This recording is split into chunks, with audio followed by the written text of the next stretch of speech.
Facebook insights কোর্সে সবাইকে স্বাগতম। আজকে আমরা জানবো ফেসবুক অ্যানালিটিক্সের কোন কোন পার্ট থাকে। বেসিক্যালি ফেসবুক অ্যানালিটিক্স আমরা 3 জায়গা থেকে পাই। একটা হলো ফেসবুক নিজেদের প্ল্যাটফর্ম থেকে, একটা হচ্ছে আমাদের যদি কোনো ওয়েবসাইট থাকে সেই ওয়েবসাইট থেকে, এবং আমাদের কোনো অ্যান্ড্রয়েড অ্যাপ বা iOS অ্যাপ থাকলে সেখান থেকেও আমরা ফেসবুক অ্যানালিটিক্স পাই। তো এখানের মধ্যে কোন কোন অংশ ইনক্লুডেড সেটা হচ্ছে আমরা যদি আরেকটু ইলাবোরেটলি যদি দেখে আসি। সো ফেসবুক অ্যানালিটিক্সের যে 3টা পার্ট, ফেসবুক, ওয়েবসাইট এবং অ্যাপস।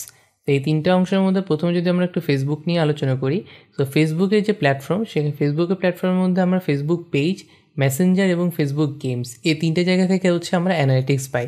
তো ফেসবুক অ্যানালিটিক্সের জন্য এখানে একটা লিঙ্ক দেওয়া আছে, facebook.com/analytics। এটা বেসিক্যালি হচ্ছে আমাদের যে ইনসাইট সেটার সাথে রিলেটেড, এবং হচ্ছে আমরা ফেসবুকে এখানে যদি পিক্সেল বা হচ্ছে অন্য কোনো ইভেন্ট যদি ট্র্যাক করতে চাই, সে ফেসবুক পেজ থেকে হচ্ছে সে আমাদেরকে এখান থেকে হচ্ছে দেখাবে যে কী কী হচ্ছে অ্যানালিটিক্স হচ্ছে পাই। একই রকম করে হচ্ছে মেসেঞ্জারের সাথে হচ্ছে আমরা মেসেঞ্জারের যে অ্যানালিটিক্সগুলো, কজন হচ্ছে আমাদের পেজে মেসেজ পাঠিয়েছে বা কাদেরকে আমরা রেসপন্স করেছি, এরকম বিভিন্ন কিছু অ্যানালিটিক্স আমরা মেসেঞ্জার থেকে পাবো। একই রকম করে যারা ফেসবুকে গেম হচ্ছে দেয়, সে ফেসবুক গেমের মধ্যে থেকে বিভিন্ন রকম করে আমরা অ্যানালিটিক্সগুলো পাই, যে কতজন খেলছে, তারা কীভাবে ইন্টারেক্ট করছে, তারা কোন জায়গা থেকে আসছে, তার অডিয়েন্সটা কোন বয়সের, এরকম হচ্ছে আমরা বিভিন্ন রকম হচ্ছে ফেসবুক অ্যানালিটিক্স থেকে ডাটা পাই। এরপর যদি আমরা হচ্ছে ওয়েবসাইটে যাই, তো বেসিক্যালি ফেসবুক হচ্ছে ওয়েবসাইট থেকে হচ্ছে কীভাবে ডাটা নেই। আমাদের ফেসবুকে যদি আমরা পিক্সেল ইন্টিগ্রেট করে থাকি, এগুলো নিয়ে হয়তো আমরা সামনে শিখবো। তো ফেসবুক পিক্সেলে যদি ইন্টিগ্রেট করে থাকি, সেই ফেসবুক পিক্সেল থেকে হচ্ছে ওয়েবসাইটের পারফরমেন্সগুলো নেয়। লাইক হচ্ছে কতজন হচ্ছে আমাদের সাইটে আজকে এসেছে, কোন কোন হচ্ছে নিউজ পড়েছে, বা তাদের এজ ডেমোগ্রাফিক্স কত, বা তাদের লোকেশন কত, এগুলো হচ্ছে ফেসবুক পিক্সেল থেকে হচ্ছে আমরা আমাদের ওয়েবসাইট ডাটাগুলো পাবো। একই রকম করে হচ্ছে যে কিছু স্ট্যান্ডার্ড ইভেন্টের সাথে যদি আমরা কিছু অ্যাডিশনাল ইভেন্ট দিই, সে বেসিক্যালি সেই ডাটাগুলো হচ্ছে আমরা ফেসবুক পিক্সেল থেকে পাবো। তো এটা নিয়ে যখন আমরা ফেসবুক পিক্সেল নিয়ে যখন বিস্তারিত শিখবো, তখন এটা নিয়ে আমরা আরেকটু মোর ডিটেলসে জানবো। একই রকম করে ইভেন্ট সোর্স গ্রুপ বলতে যেটা বোঝাচ্ছে যে সাইট, মোবাইল অ্যাপ বা ফেসবুক পেজ, এরকম বিভিন্ন জায়গায় কম্বাইন ডাটা নিয়ে সে হচ্ছে একটা অ্যানালিটিক্স দেখায়। সে ইভেন্ট সোর্স গ্রুপের এই বেসিক্যালি এখানে হচ্ছে যে ওভারঅল যে অ্যানালিটিক্স সেটা দেখায়।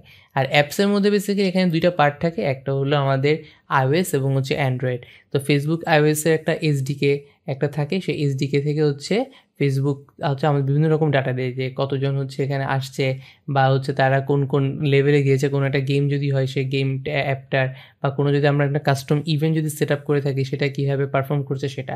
একই রকম করে ফেসবুকের অ্যান্ড্রয়েডেরও একটা এসডিকে আছে। সো হচ্ছে এসডিকের বেসিক্যালি একটা ডেভেলপার কিট, এই এসডিকে দিয়ে হচ্ছে অ্যান্ড্রয়েডের যে আমাদের অ্যাপটা, সেখান থেকে হচ্ছে আমরা কিন্তু অবজার্ভ করতে পারবো যে ইউজাররা কীভাবে ইন্টারেকশন করছে, কীভাবে ইনস্টল করছে, কতজন কতক্ষণ সময় দিচ্ছে, বা আরও যদি কোনো বিহেভিয়ারাল ডাটা থাকে বা ডেমোগ্রাফিক্স ডাটা থাকে, সেই ডাটাগুলো এখান থেকে পাবো। সো এই 3ভাবে বেসিক্যালি হচ্ছে ফেসবুক আমাদেরকে অ্যানালিটিক্স দেয় আমাদের অডিয়েন্সে, যেহেতু অডিয়েন্স নিয়ে হচ্ছে আমাদের বেসিক্যালি মেইন কাজ, সেই জন্য আমাদেরকে বিভিন্নভাবে আমরা এই ফেসবুক অ্যানালিটিক্স হচ্ছে দেখতে পারবো। সো আমরা শিখে গেলাম ফেসবুক অ্যানালিটিক্সে হচ্ছে কী কী পার্ট থাকে। আমরা নেক্সট ভিডিওতে শিখবো যে পেজ পারফরমেন্সটা মেজার করার জন্য আমরা কী কী স্টেপ নিতে পারি। So thank you.